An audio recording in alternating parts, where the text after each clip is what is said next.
start us off with the, I'm in a game right now, so I'm gonna pay attention to that for a little bit, but start us off with the Commanders. And I'm kind of what's going on, and I'll hop in when I hear something. Key new additions and key losses. So we got the losses. We got Try Turner to the Saints, and a key to the Falcons. Those are the only losses you got. But the key additions, man, I really like how you put Eric there. Sorry, who? The OC. Eric, the enemy. Yep. Andrew Wiley, Trent Scott, Byron Pringle, Jacoby Brissett, Emmanuel Forbes, and Jartavius Martin.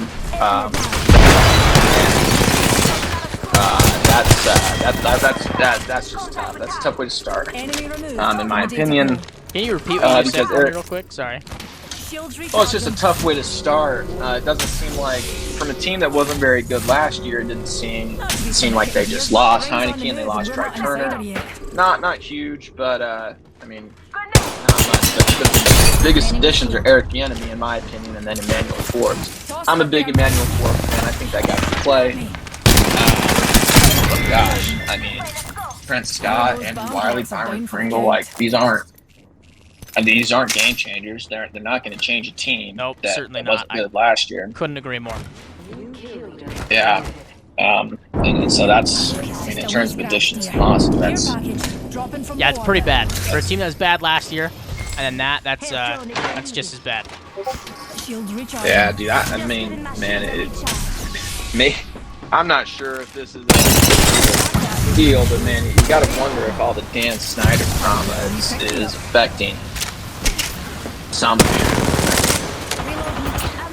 Yeah, I don't know. Anyway, you cool if we move on to the key names? Definitely, yeah, go ahead. Okay, so on offense, we got Say that again? Enemy removed. Is Sam Howell the starting quarterback? As of right now, that is what I see, yep. Sam Howell, Brian Robinson, Scary Terry, Jahan Dotson, Curtis Samuel, Logan Thomas. Not bad skill positions. Quarterback is not good. Yeah. Oh yeah, it's not great. I mean, yeah, actually, it's not very good.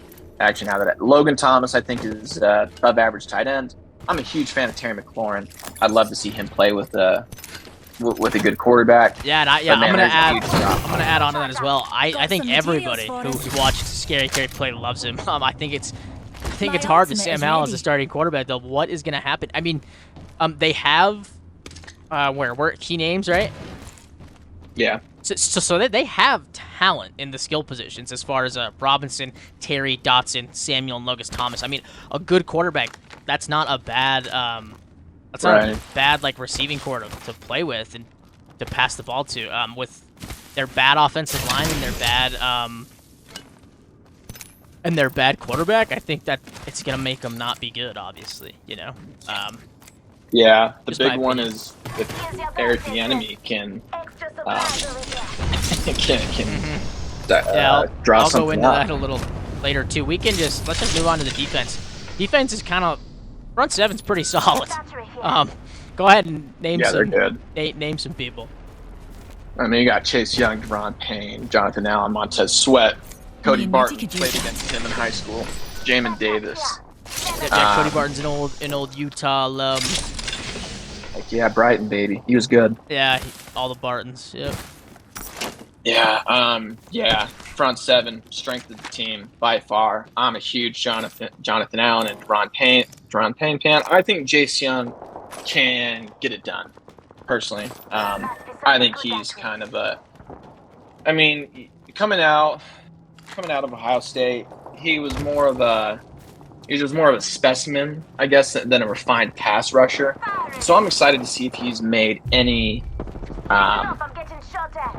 progress on that. The problem is he's been hurt every year, basically every single season. And like we're recharging my shields. It's like season-ending injuries, you know, not just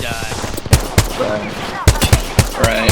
Something. I mean, this might be a hot take, but across the board, if we're talking just pure talent for the front four, I think the Commanders have the best starting front four in the division, which better is than the Eagles, huh? Yeah, overall. Let's see, where are the Eagles at? They got. Yeah. Okay. Yeah. Good point. Yeah, I mean, it's saying something. They're good. And then we got into the secondary linebacker. It was like, no, we got Cody Barton and Jamin Davis. Jamin Davis is pretty good. Cody Barton's pretty good. Not world beaters, but they're good. We got Kendall Fuller. I'm a Kendall Fuller fan. Cameron Curl. I'm also a Cameron Curl fan. And then I'm also a Emmanuel Forbes fan. And this Martin guy, he's a rookie. Just by the way. Yes. Replicator entering orbit. Dang it. Took the draft off this year. I'm never doing that again because it turned out to be two top 15 players in my draft board.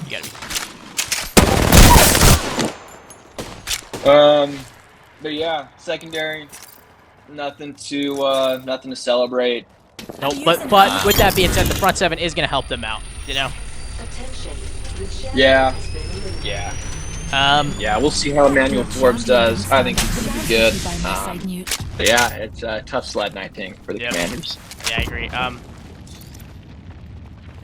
Okay, I am in a fight right now, so just go ahead and start us off with the key points. Key points, we got a really good front seven. Address that. See if Chase Young stays healthy. Address that, too. He is playing for a contract. Good point. Very good point. Yeah. A solid wide receiver core, but no real quarterback as of yet. Battle line is looking like a recipe for disaster. Eric Bieniemy's only the OC. Ron Rivera's still the head coach? Yes. So Eric Bieniemy is only the OC. Yes, sorry. I actually like that. I think that's going to help out the Commanders. Eric Bieniemy can just focus on getting people open.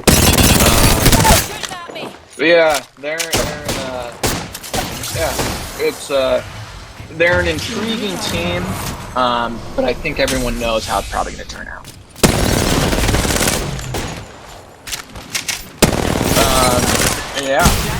So going on to the summary, not a great team talent-wise, looking like it's going to be a bad season. And as I said, do expect some excitement and contesting for games. But the ceiling, is contesting for the Giants. Strength of schedule is hard because they play in such a good division. And when you got 4 automatic losses to the Cowboys and Eagles, it doesn't make things easier. It just makes those non-division games even more important. And so, do you want me to get into the schedule? Yeah, let's get into the schedule a little together here. Let's finish this up and finish up this video and just talk about the schedule. What did I have summary-wise for these guys? Sorry, I know you were going into it. Bad team, bad season. One thing I did want to mention, obviously, that he mentioned, do expect to see some excitement and contesting for games with Bieniemy and Ron Rivera as the head coach. And then ceiling's going to be contesting Giants for the 3rd spot in the division, and I think everyone's going to have to agree with that ceiling. Unless Sam Howell comes out and is incredible. He actually played pretty good last year, so for what he was given. Sam Howell, is he from North Carolina? Yes. Oh, okay. Yeah, I don't mind Sam Howell. We'll see. Yeah, we'll see. Yep. And then so their strength of schedule's hard. Like I said, I think every NFC East person has a hard schedule. So they start off with the Cardinals. I'll give them a dub there. Then they go to the Broncos. Loss. I think the Broncos are going to be decent. Bills loss. Eagles loss. Bears loss. Then we get them in Hotlanta. You know that's a loss, obviously. In Hotlanta. No chance. Desmond Ridder breakout game. Oh, yeah. Big time. Giants loss. At Giants loss. Eagles loss. Patriots loss. That's 1 in 1, 2, 3, 4, 5, 6, 7, 8. That's 1 in 8. That's tough. Probably maybe go 2 in 7 or 3 and 6 would be lucky, but I think that's probably that'd be saying something. Seahawks do have them winning. I think they're due for a win here. Had them winning, then I have them beating the Giants, maybe some hope. But the thing about this spot right here, Week 8, that I do want to notice or recognize for the Commanders is they're probably going to have a different quarterback than Sam Howell. You think so? Well, they're kind of in a situation where if they go 1-7, or 1-7 or 1-8, whatever it was, there's no way that Rivera and Bieniemy can continue with Sam Howell. That they're probably gonna have to switch it, unless like they're close games, obviously. But well, who's the option? I don't know. I forgot who they had. Oh, Jacoby Brissett, I believe. Didn't I say? I think they signed Jacoby Brissett. Am I right or wrong about that? Yes. I don't know. I mean, if they start out 1-8, I don't see them turning from Sam Howell. Jacoby Brissett is not going to get you much more than Sam Howell at that point. I think they go with the young cat. Hey, yeah, and I agree. And maybe they start the season with Brissett and have a bad start season and then go to Sam Howell. But here, if they go 1-8, beating the Seahawks and Giants after that is not going to be easy with a different quarterback. So if that does happen, they're probably going to start their season 1-10. But just by the way. Yeah. Then they go to the Cowboys loss, Dolphins loss, Rams win. Wouldn't be the worst thing. They'd be looking at Caleb Williams if they start 1-10. Exactly, and that's not a bad thing to be looking at. Yeah. And then Jets loss, Niners loss, Cowboys loss, and the season 4-13. Man, I think they're gonna have a very hard season. That's a hard schedule as of right now, where we see it. Patriots could be a really bad team. They're one of those guys. Seahawks also could be a very bad team. Those are kind of the two teams that we don't know are pretty big question marks. You got two great coaches, though, on that team. Exactly. Two great coaches and two decent quarterbacks, and decent teams. Right. So, should be fine. But summary. Now let's just get into the summary on the NFC East. We just got done covering all four of them. Love talking about the Cowboys and Eagles. Talking about the Giants and Commanders, obviously a little boring with where they're at. Cowboys and Eagles will both contest for the NFC again, and I mean the NFC, not just their division, the NFC. I actually think the Cowboys are a little better than the Eagles. I wanted to note that, but they lack unity as of right now, and where we were from last year, and will hence make the Eagles a better team, just because I do think the Sirianni, Hurts unity and just their Georgia unity does make them come together as a team a little more than most NFL teams. And then, just fucking hate Sirianni. I don't like him either. And then to plainly put it, Giants and Commanders are going to have rough seasons, and I think it's as simple as that. We'll see, though. We'll see. Still could be a question. Obviously, it's the NFL. But division rankings, I went with Eagles at 1, just because they went 13-4. Cowboys 12-5 right behind them. Giants 7-10. Commanders 4-13. Go ahead and add anything you'd like to, Brandon. No, I mean that's solid. I mean, something that, popped into my mind, and you were getting it going. Is the NFL is a strange lady, and I mean, just for our luck, we'll see the Commanders be the head of the division after 5 weeks as the season starts. I know.